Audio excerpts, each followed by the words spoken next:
And we started.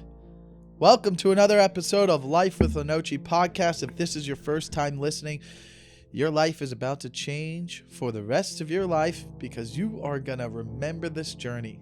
You are on a journey of happiness. I would have liked to have something else there, but you know what? I just went with that. So that's where we're at. The energy around Mark is a little different right now. I gotta say, he's got some stuff he's got to get off his chest, so that's why we're here. And you know what? I haven't done this before, but I think that it would be fun for me and him. If some of you start writing in your problems, we'll listen to them and we'll give you our feedback because we are therapeutic in a way. We have some advice for a lot and all people, and most people, which is a lot and all. A lot, all, some, most, all the same.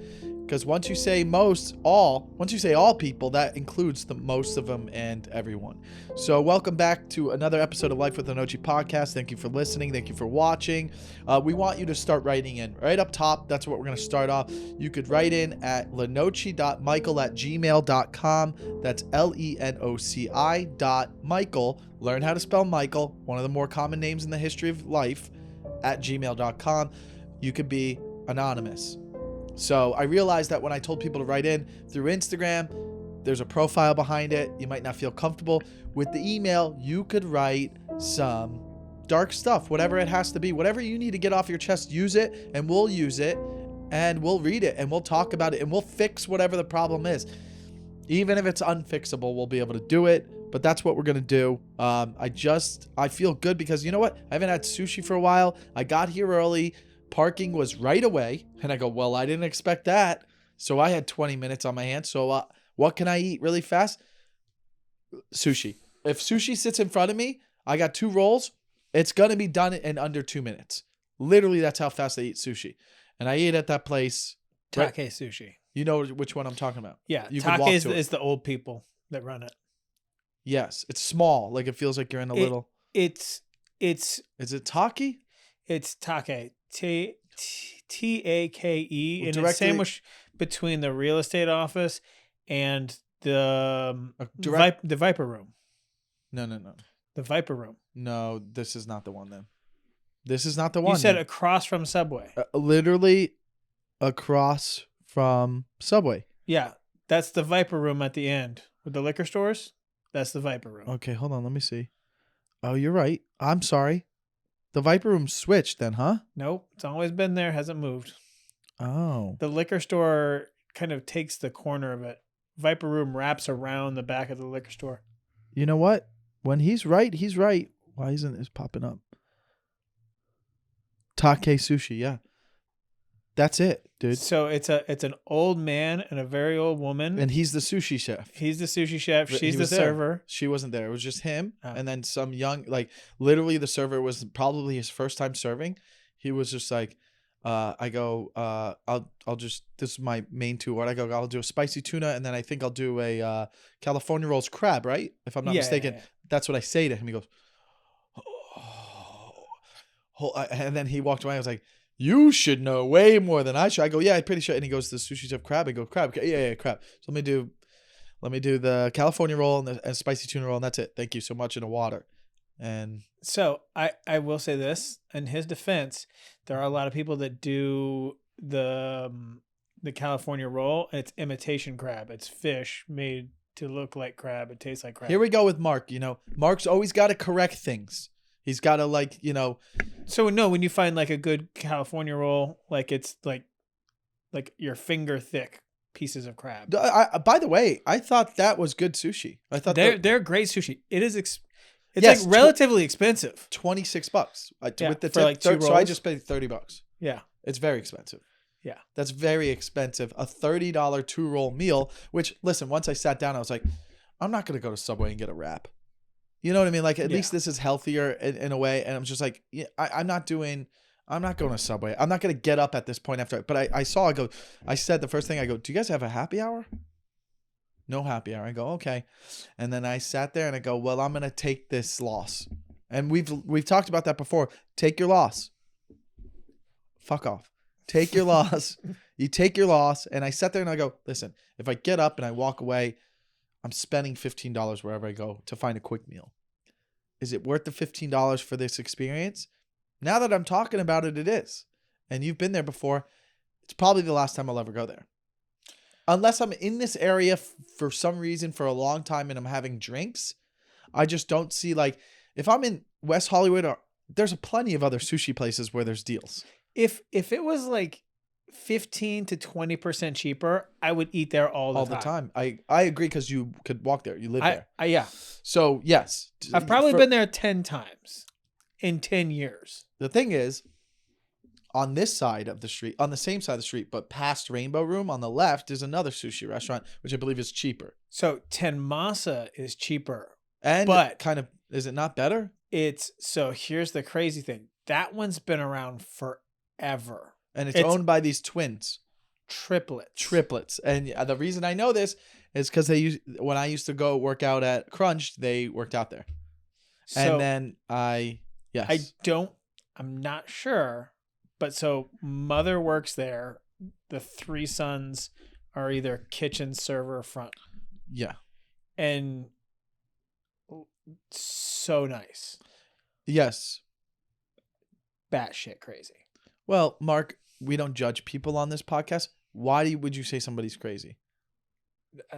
Unfortunately, they strike me as someone who's been cooped up their whole life in a single room. And they have zero ability. Do you understand that is heritage? That is the Japanese heritage of, they kind of just... Not at all. They work the family business. Oh, they work the family business. And they're the nicest people.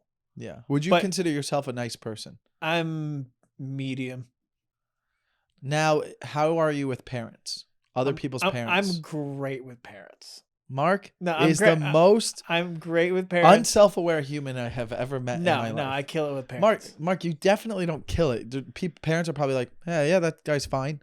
Nobody's like, oh my God, wow. Nobody says that after they meet you. And that's not an insult, but I'm just saying. Nobody's parents have ever been like, wow, that Mark is something. And I'm not saying they've said that about me, but I'm just saying there's no way your wife's parents are like, oh, we love Mark. He's just so fascinating. Do you want to get my mother-in-law on the phone? Okay, now here's the thing. It's a mother-in-law. She's playing the part. Now, and you also play it up to her. Now, she might enjoy you because you're a loving husband and you're great for her daughter. But there's no way after she met you for the first time, she was like, oh my God. Aren't you so what's your wife's name? Sheena. Sheena, you better not mess this one up. Like, her mom didn't say that. Her mom wasn't like, Sheena, I am so proud of you. You met just the ball. Like, that didn't. She was just like, Mark, nice guy. That's what she did. Let's be real. Let's be self-aware and real. Mark. You think she was? You gotta understand who my mother-in-law is, though. Oh God, the podcast is becoming boring. God.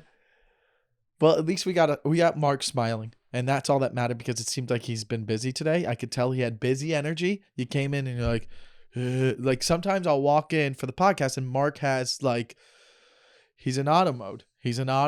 And he's just like, it's the end of the day, end of the night, whatever. His day probably starts at 1 or 2, like us. It started at 8. So you do 12-hour days. Wow. Now, there comes a point in a man's life when someone looks at him and he says, hey, it's not about how hard you work. It's about how smart you work. Mark, we need to start working smarter and less harder. Oh, no. And that means he shuts the podcast off and goes, well, thanks for the advice. Good point. I should stop doing free ones. And I leave. By the way, we didn't get to tell him when the music faded out, but I think he'll figure it out. It was just kind of with the up top 30 seconds. Before I walked up here, I parked my car and I saw a guy with a pizza open in the passenger seat. As I got out of the car, he was shoving it in his mouth. And again, we don't want to judge people, but that is a problem. That's a problem. When you can't listen, all right, what are the rules when it comes to eating in the car? Okay. Can you sneak a taco in leaving Taco Bell? That's iffy. Can you sneak fries in leaving a fast food restaurant? 100% fries are going to be eaten in the car. Listen, if you're with someone or you're a friend, a loved one, anyone, and you're in the car and someone's going to be like, hey, no eating fries in the car, they got to be removed from your life. That is negative energy. That's not a good person. And that's only going to cause future trauma and stress and anxiety on your life with other real things. Because that's an example of someone who doesn't know how to have fun at a party. So if you can't eat fries with someone in a car, I don't care if they've won a Nobel Peace Prize. That is not the right person for you in your life, especially if you're somebody listening to this podcast. Now, let's be real with it. Because if you're on my wavelength, then I don't care what that other person does. Fries go 100% all the time in the car. Passenger, feed the driver a fry. You feed, bam, bam. Now, this is where it gets iffy. Have I eaten a taco in the car while I'm driving, leaving Taco Bell? Yes. Am I a slob sometimes? Yes. So that's different. I've done it before, but I would suggest that it's a wait till you get home thing because a lot of stuff comes falling out of the taco, even if you think you're keeping it on the wrapper. But now if you're in the car with your girlfriend, you're not stopping her from eating taco. Let her go, right? That's going to happen even if it's a chicken quesadilla. But a pizza, there's something about a pizza that needs to wait until it gets to the place. That is not an eating in the car thing. It's too hot. It's too hot. All of these places, yes, valid point. One, it's very hot. It's never not cooled down enough. I'm even someone who's been in the car and opened up the pizza boxes and had them in the back seat to air out. Or push the buttons or the little... Because it's always, pizzas are always burning the top of the mouth. So if you're eating it in a car, now we've got deeper issues. You definitely have an eating disorder. I think that's for sure. And this guy didn't look like he was overweight. I mean, he's definitely, his face was definitely like, he's probably looked older than what he was because, he's eating pizza in a car. But, that's a problem. There's a lot of things right there. I'll tell you right now, if I ran a company and I knew that someone did that, I'm not hiring them based off that. And that sounds ridiculous and ludicrous. And maybe like I'm being like, Larry David crazy right now, but I'm saying that says a lot about your personality. If you're taking a bite of pizza with the box, first of all, the box is huge. It's open. It's hitting the windshield. The guy driving probably hates it. I mean, I don't care how big or much of an eating disorder. It's a big no, this is like full pie. I see it's open, like to where like it can't fully open because it's hitting the door and the ceiling. So he's got a full pie because there's no way he's got like one slice. No.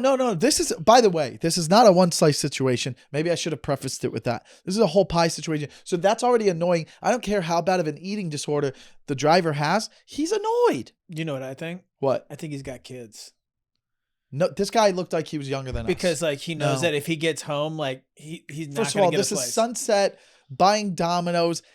A guy. Wait, was it Domino's? It was something. It was something like that. Either way, just driving down Sunset. I mean, this guy doesn't have a family. This guy, we're in fucking West Hollywood. Wait, he was driving. I thought you said he was parked. No, I parked and got out of the car, and as I got out, this guy in the passenger seat's like this. Oh, so right he's in just my in face. Traffic. In my face. That's what I'm saying. That's why I go, well, listen, there's new rules if the guy's parked. If the guy's parked in the car and he's with his friend, that's different because they're like, hey, we drank or whatever. Let's just eat in the car. There was no seating, whatever. This guy's driving in the car. So they're obviously going to a destination where they're probably going to eat because otherwise nobody gets a pie to eat on the way to go do something. That's another level of sickness. Okay. So this guy, based off of all the evidence I've given you, I want to hear from you. Like, that's not somebody like they need to be called out by the driver, by their friends. That's a Karen to me. I'd rather be on video screaming at an employee because I'm having a mental breakdown than being caught eating a hot pizza in my passenger seat car. Can you imagine like getting in an accident with a hot pizza on you? Yeah, it would be all over your chest. Fuck. Yeah, I could imagine that. And I would hope that, that was a very, that was a moment for me that I was just like, I looked at him with hatred. As I saw it, I went, disgusting. Like I was just like, I saw it and I was like, get it together, man. Get it together. Like I thought, get it together. Like I go, this guy's life is in shambles right now. I mean, but listen, we all have rock bottoms. That guy doesn't even know he's at rock bottom right now. You're eating a pizza in the passenger seat of a car in traffic. Bro, get to therapy. Oh, did you forget about that? I want to know how it went. Bro, what did I say was going to happen? She did not, or she did not say, you know what? You're all good here. You seem to have a good grasp of yourself. She didn't say that. No, she was actually just like, it's very cool that you're excited about this and you're doing this because you want to better yourself in all aspects. And what else was she supposed to say? Yes. Okay. No, but she doesn't have to say that. She doesn't have to say she could just do her thing, but she did stop to be like, because at one point I was like, listen, if I even know that this can make me a little bit better of a performer and comedian, then I will do it. And she's like, you know what I mean? I told her that. But I also told her, she, like, when we first started, she goes, well, so do you want to just talk or do you want me to ask you questions? I go, well, I'm an open book. I go, I'll tell you everything, but you could also ask questions, but there's nothing you can't ask me. I'll just tell you everything. And I just told her everything, like everything that I could. And then, we talked about like, just, I think the biggest thing was that I learned, because I was taking notes too. I go, is learning, which I think you mentioned about this. Does that make your brain hurt that I said that I was taking notes? Keep going. I think that you mentioned was learning. I don't know if you mentioned it last week when we talked about, was that last week or previously in life? I believe it was last week. Was the tools. That was the one of the first conversations. She's like, there's nothing wrong with getting mad at people in an argument. That's not a problem. But if it affects another person and it's a problem for them, then we got to give you different tools to use to express yourself in those situations. And I thought that was good. And it's crazy, after 1 week, I'm already better. Like I'm already as you get triggered about a guy driving with a pizza. Oh, wow. I never really thought about it like that. But the triggering about the guy eating pizza was normal. That's like everybody should be mad about. Like if I bring that up to the therapist, she'd be like, yeah, I'd be very upset too. But the point was that you're allowed to be upset.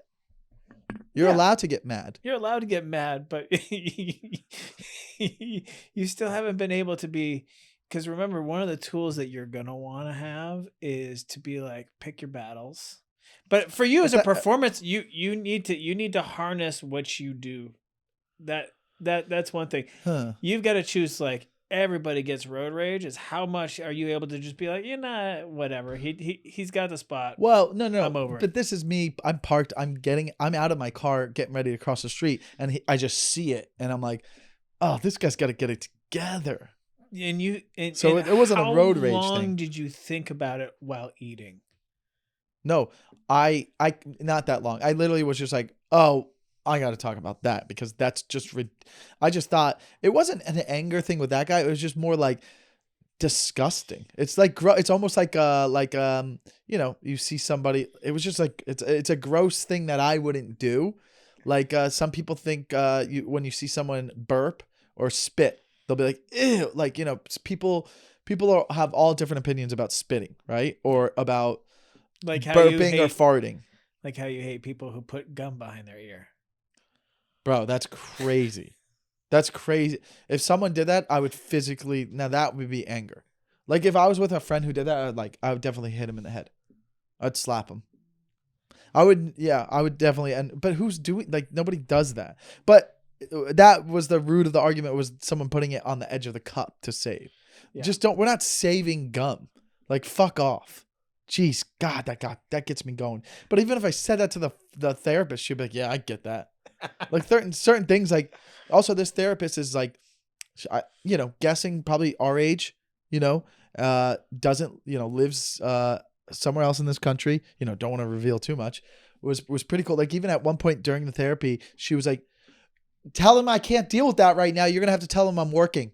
okay. Like, it was like, she was like, all right, maybe she needs therapy.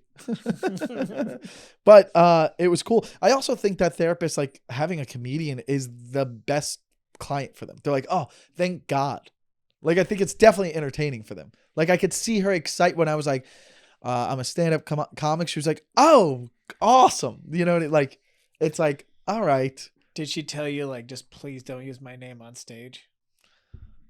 No, we didn't even talk about performance, really. I just talked about, like, a little bit about the Did you find that business. you had one new fan on Instagram? No, but I like, you know, looked it up to see, you know, just to, I'm sure, how about this? I'm sure she looked me up afterwards, right? Who wouldn't? Sure. You would, like, look up and see their stuff. You know, because I also talked about some of the stuff that I go, okay, if I had trauma, I'm like, you know, kind of going through what me and some of my friends went through. So I brought that up, and I brought up, hey, a comedian, of a guy I would open for went through some stuff, and I kind of, you know, got attacked online for it. And she's like, oh, that's all. Like, she was just like, that's off. So I told her about all that situation without names, but she could figure it out. And then, you know, we talked about my relationship and how I go, you know, she's younger, and I feel like, you know, not that I think younger people are dumb, but, like, there's some life experience that they don't. And she was just like, I totally understand. Like, that was the one part she was agreeing with, is like, there is something to say about how we get older. We have thicker skin. We've seen things. You start to see things you've seen before in other people. Personality trait. Like, there's just a pattern a little bit in life. You know what I mean? Like, we've driven a car longer. That doesn't mean anything, but there's things that we've seen, right? So that go unsaid. It's the same thing with stand-up.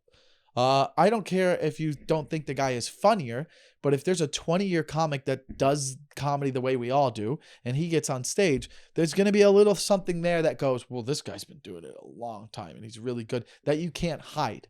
And that's kind of, you know, what life is like. You know what I mean? Like, you could have no clue about them. You could put up a 5-year comic, a 10-year comic, a 15-year comic, and a 20-year comic, and they all do 5 minutes for me, or 10.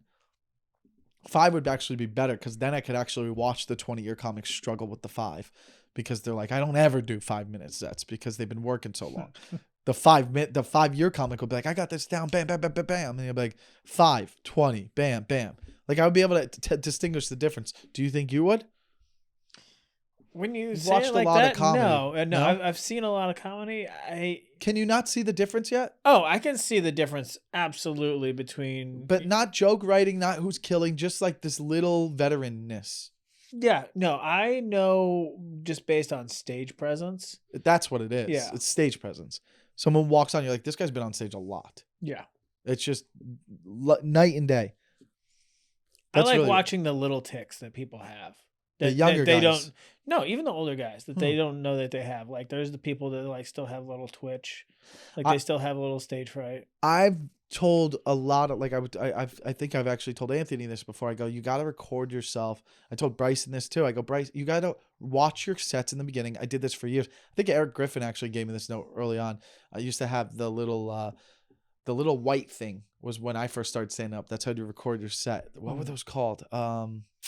They were like white rectangles. Zoom. The Zoom. No. They were the Milos or something. They had the legs, right? And that I would record every open mic, and all of a sudden I would see my ticks. I'd be like, why am I doing that? And then watching it, and once you see it, then you go, oh, and it goes away like that. You just have to identify it. So many comedians, and think about how much I film. I film every show. Yeah.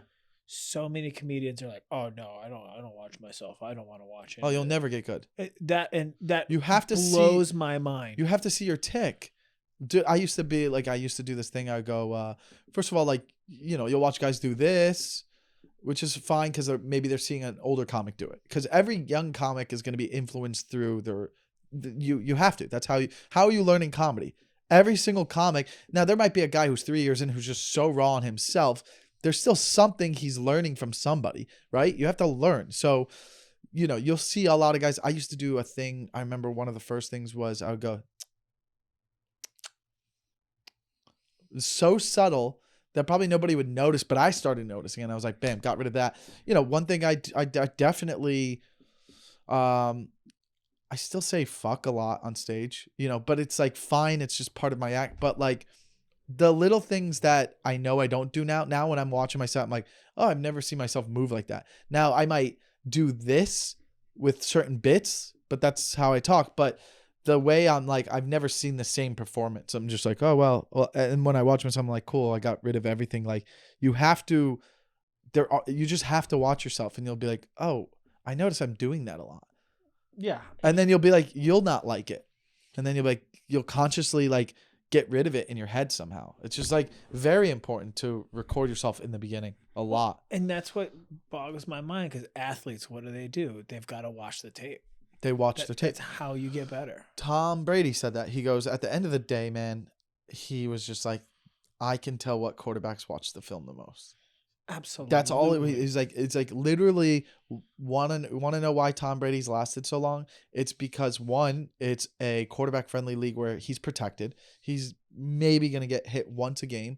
And if he gets hit, it's like he got the ball out too late and he got knocked over, or it's just a clean sack, right? But Tom Brady's not getting sacked 4 times a game. Rarely. He has a good line around him. He's going to get the ball out quick. If he gets sacked 4 times, the defensive coordinator came up with a great scheme, and Tom did not see these blitzes coming. But 4 sacks can literally be a win. If you get 4 sacks on a quarterback in any given game, that's very good. That's 4 drive kills. But not to get too analytical on football, he knows he's seen it all. He's seen all the defenses. You have to be an innovative defensive coach to really trick him. Because now he's 22 years in. He's like, seen this play, seen that play, seen that play. This guy's pretending he's not blitzing, seen it, seen this coverage. That guy's going to drop off into the zone. I could tell this lineman is not even going to come in and he's going to be the zone guy, when they do those trickery plays. He's seen it all, so he knows where his guys are going to be too. He knows his playbook so well because when Tom Brady switched to the Bucs, it's his playbook he's moving there. So he's just like, well, what's his name will be right here. He'll be open for 2 seconds. I'll have to get it out. Like he just knows. I would also argue like LeBron, but LeBron's different. No, but he has that too. Well, it's not a photographic memory, but like you could literally ask him and say, hey, 2004 Detroit third quarter. Eastern. It would have to be a big game. And not he'd be like, oh yeah, post up, spun. Yeah, they did videos on that. Yeah. But also LeBron, that's kind of why he's going to last longer, is like he'll shoot threes and he won't drive as much and he won't post as much because his body will start to slow down. But he'll be a good facilitator. Mm-hmm. He'll be like, and he'll be a good play caller on the court to last longer. And, maybe he'll be averaging 11 points when he's 44.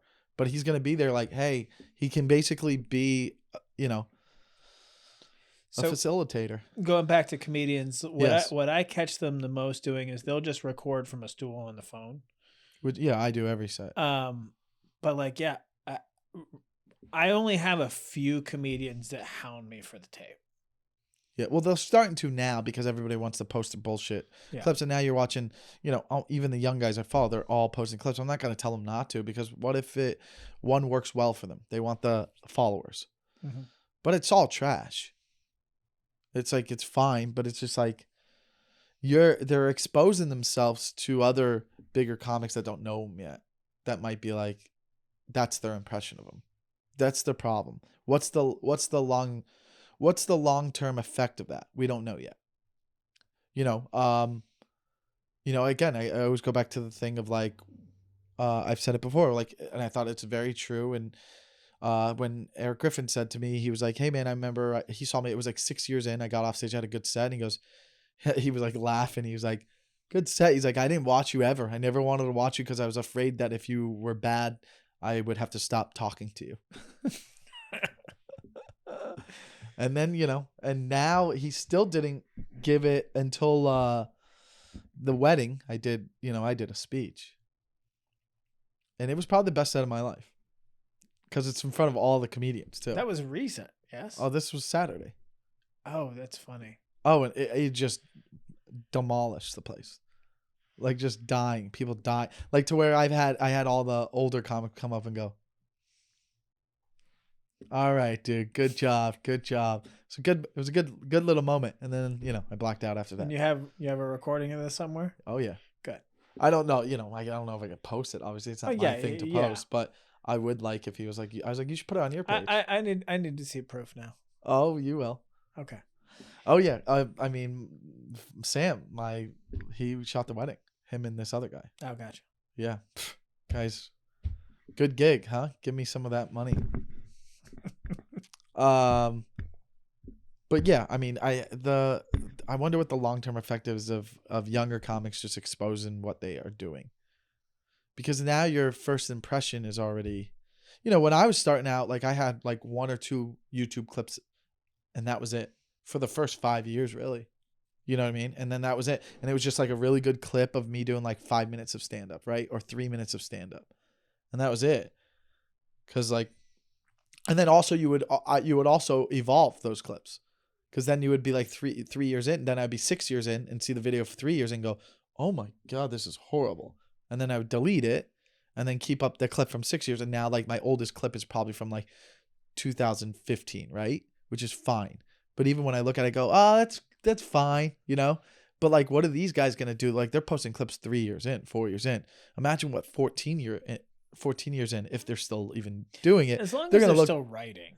Yes, as long as they're still writing, and also the thing about clips now, they're not on social media. They're gone after that week. They move on. It's like that week they're there, but they're gone. It's not like YouTube. YouTube, it's there forever, but you can also all delete YouTube as well. I don't know. I just trash. That's what we're saying. We talked about starting to write in. We talked about therapy a little bit. I got it Thursday, which is tomorrow morning, and I probably have a lot to talk to. How fast do you think? How fast can you kind of just throw everything at them? Because like organically, when you're in a therapy session, you're like, well, I don't know this person yet, but I'll tell them most of the stuff. Because you got to go in with the mindset of just saying like, I'm here for this and I'm paying for this. Sure, but I'm saying you Like, why would you need to censor yourself? No, you don't, and I don't, and I haven't. But like, I'm also not going to be like, okay, let me ask you about this, this, and this, and what's your opinion about all of this, and throw it on there where it's like you're organically still in conversations about whatever you're talking about, and then I mean, you only have 45 minutes, really. You know what I mean? To be like, because now I'm like, okay, let me think about some issues that have popped up that now I can throw at her.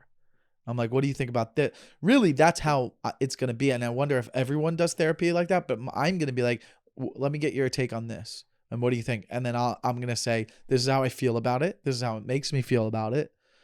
This is my concerns about it. This is what frustrates me about it. Like I'll openly talk about all of the different feelings I have towards a certain matter, and then talk about a little bit will be like, how do you think I should handle this though too? Because it's also life advice too. It's not necessarily emotional. Like really sometimes I think, at the end of the day, I'm knowing who I'm talking to, this girl, like she's just like us. There's no difference. She just knows the terminology and studies it, and who knows how long we don't know anything about her resume. We just know that, the way she talks sounds professional and she knows her stuff. So she's a good student, right? But like, what's her life experience? You know what I mean? Like back to when we were watching The Sopranos, his therapist is going to see a therapist just basically about him. Like that's so heavy on her. She's seeing a therapist. I want to be that good of a client that my therapist has to see a therapist because of the stuff I'm telling her. That would make me feel good. I want to be able to fuck my therapist up, where she's like, you know what? Again, sounds like anger issues. But how funny if it was just like, like you're seeing a therapist? Like that's how Tony was. You seeing a therapist? About what? You telling him stuff that I'm saying to you? Because I thought this was a fucking safe place. That's how he would be.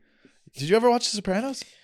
You know what? Oh wow, we're about to have a fucking anger rage. No. Here's what I'll tell you is it all happened at a time where like I wasn't. You had your childhood trauma, yeah. Oh no, I wasn't in America.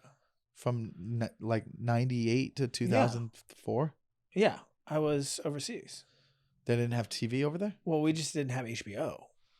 Whoa. So then what happened was very recently, within the last year, during the pandemic, I tried to convince my wife, hey, let's watch The Sopranos. We'll watch the pilot. I'm into it. She's not. So now it's one of those things where I've got to carve time and say like, No, this no. is one of those shows I got to watch without her. Here's your duty for this week before next episode we do. She will watch the second episode and she will grow to like it. As an American history teacher, it will be taught in schools. It's arguably one of the top 5 shows of all time. Oh, I'm not doubting any of that. Even if you put all of the categories together in a pile, not comedy, drama, whatever, it's all together in one big pot, and you had to pick out 5. Sopranos is going to get taken out, I would say, even more than Breaking Bad, because Breaking Bad is a specific kind of thing. The Sopranos had my mom watching it, my dad watching it, and you had me watching, like kids watching it, because it has so many levels to it. Like it's The Wire. They say that about The Wire, but The Wire, my mom's not watching The Wire. I'll fight you on The Wire. Moms are not watching The Wire. Moms are not watching The Wire. That's a man show. Fair. There you go. Sopranos was not only a man show because they had the wife with the drama, with her friends. The therapist and Tony going back is like, that's the show. That's the meat of the show. It's just great because you're like getting to the inside of Tony and he evolves. I mean, I want you to watch it next week and then you come back and we talk about it. All right. I think that we should do 10 episodes on The Sopranos. And I'm you know what? I'm going to start it over again. Okay. I'm going to start it over and we should both be at least 2 episodes in by whenever we shoot next, and we could be like, because I forgot a lot, and I feel like I caught on late to The Sopranos. Like I just, they were watching it in the living room and I just would be playing in the big, so I don't know. I have Goldberg from the WCW. Remember those days? We could save that. Guy. What? Said I remember him. Was that when you were watching? So we did get WCW via TNT. Oh, that was around the same time. Yeah. Is that when you watched wrestling? I remember watching it late 80s. I would say 88 to 91, and then I watched when you were like 5. Yeah. See, I was not. But that was like Hulk Hogan, Ultimate Warrior era. Hulk Hogan's WCW era too. Yeah. And then I remember watching 97 to 99. Me too. And that was WCW. Years. That was Wolfpack, NWO, Wolfpack and NWO. DDP, and I thought it was Dallas Page. I thought it was some of the greatest TV ever. It was. And I don't know how they didn't last. They fell apart. I mean, to end with, the beginning of Hulk Hogan coming in and him being a villain all of a sudden. And then you have Lex Luger, Kevin Nash, Sting. What was Razor Ramon, but I can't remember what he was in WCW. Something like an Italian guy with a toothpick. Well, that was Razor Ramon in WWF. But he still had the toothpick in WCW. But he had a different. He had a different name. Persona. Yeah, it was like Steve or something. But then, and then you had Ultimate. Not Ultimate Warrior was now. Ultimate Warrior was just a coked out guy. Wasn't in WCW. He made it to WCW because they brought him back in. No, that was Sting. Yeah, Sting they brought back, and then one of the Sting is still wrestling. Really? Yeah. I would say the top moment of WCW. I mean, this is when it peaked, and that's when at the time WWF was like, oh no. I remember because I started watching both. I go, WWF was done. Like they didn't have anything. Well, they had The Rock and they had Stone Cold, and they were coming up though. They were not the superstars yet. Yeah, they were coming up because you had Hulk Hogan still running stuff. You had all the old guys in WCW, and then you had this Wolfpack thing that took on this NWO. It was NWO, and then they were like NWO so big they started this Wolfpack, and then it was and then they brought in Goldberg. He starts coming in, and right now he's like 30-0, but this is still the peak, and people are like, "Who's this guy? Just this independent guy," but. They have Sting come out, who was kind of like in and out, like not so popular, but he comes out, takes his shirt off, and it says NWO. And Hogan hugs him. Everybody hugs him. And we have Steve Nash, Lex Luger. It's like those are the good guys. The Wolfpack is the good guys. Because like the NWO was like the bad guys. You had all the guys you like. You had Steve Nash, Because it was Lex all Luger. regular NWO was like Eric Bischoff. Yeah, it was like they were just bad, but they did. Now looking back, they were playing the bad guys. Oh, 100%. They wanted the Wolfpack to be cool, and then Sting looks at them and then rips the one open, and then it's a red NWO, and then they all come out and start. And bro, I got goosebumps. People were jumping up and down because all we wanted to see, if you don't remember, Sting had the white and black face. Yeah. We were like, is he coming out with the red and black face? And sure he did. Sure enough, he did. Next episode, whatever it was, next week, he's fighting red and black the rest of his way. And everybody, who was the guy I'm missing? Lex Luger, Steve Nash, Sting. We got to look it up. Who's like one of the... Do you want to know NWO or Wolfpack? Who was the Wolfpack? Because they were all the good guys. NWO was mostly Hogan and Eric Bishop. Yeah. And they were just like all assholes. It was Razor Ramon was on Wolfpack too.